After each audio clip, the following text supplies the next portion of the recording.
So Andrew Jackson, he stood for the common people, and he was very popular with the regular, the regular citizens.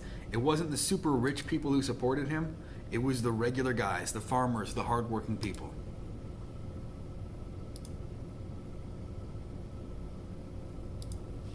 He believed that all male citizens have the right to vote, and what that means is he believes that all white men in America should be able to vote.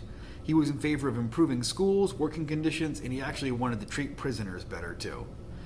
President Jackson wanted Americans to have more influence and input in the government. Instead of being ruled by the government, he wanted them to take part in it. And he wanted to improve their quality of life. So based off of those things, it sounds like Andrew Jackson was a pretty good guy. And in some aspects he was, but there was some truly dark things that he did while he was president. We're going to cover both of those. So the Bank of the United States had a charter that was created about 20 years ago, and it was signed by Congress and President James Madison. And a charter is basically just a permission slip for something to stay open. And it was kind of tradition for the president and Congress to keep signing it to open the bank back up, over and over again. So what happens is their charter is due to be signed during Andrew Jackson's presidency. And they kind of expect him to just sign off on it and give the bank permission to stay open. But Andrew Jackson does not like the bank. He thinks that the Bank of the United States only favors the rich people.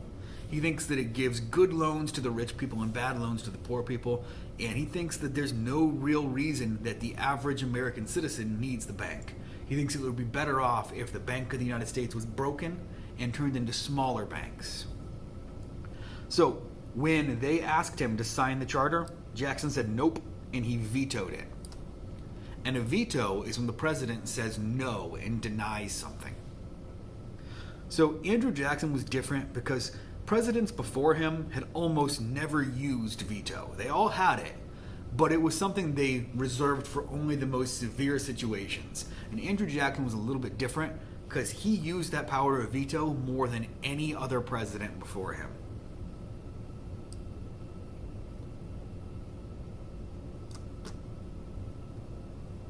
So the next election is coming up after Andrew Jackson's got his 4 years, and the National Republicans nominate Henry Clay. Henry Clay was the Speaker of the House. He was a pretty influential guy.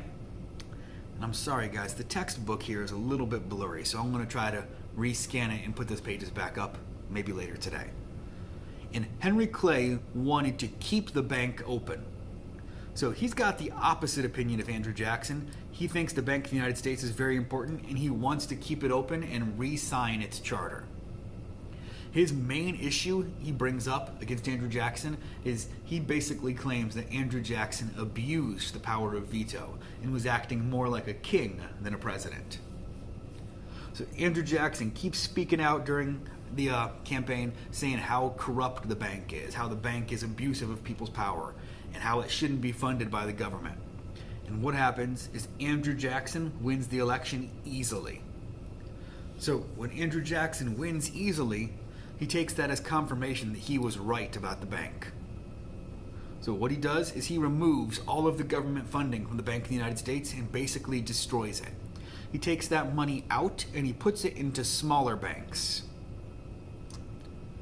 So Andrew Jackson thinks this one bank is too powerful, it has too much money, takes the money out of it and gives it to all these smaller little banks.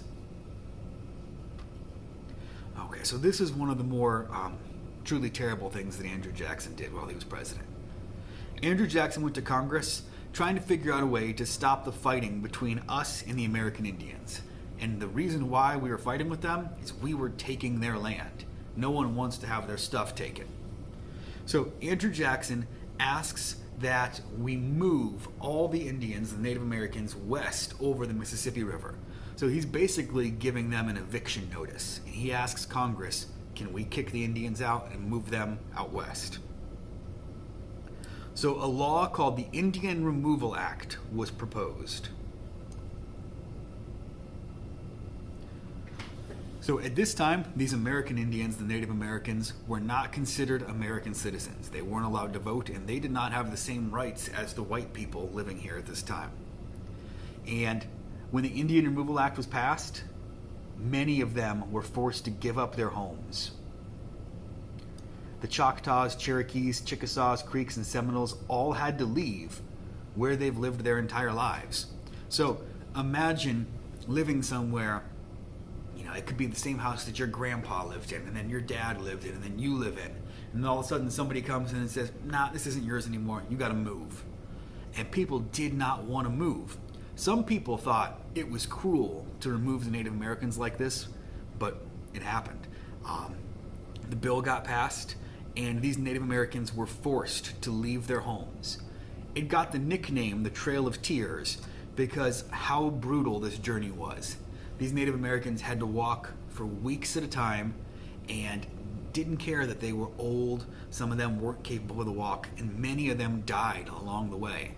Never even had time to have a funeral or get buried.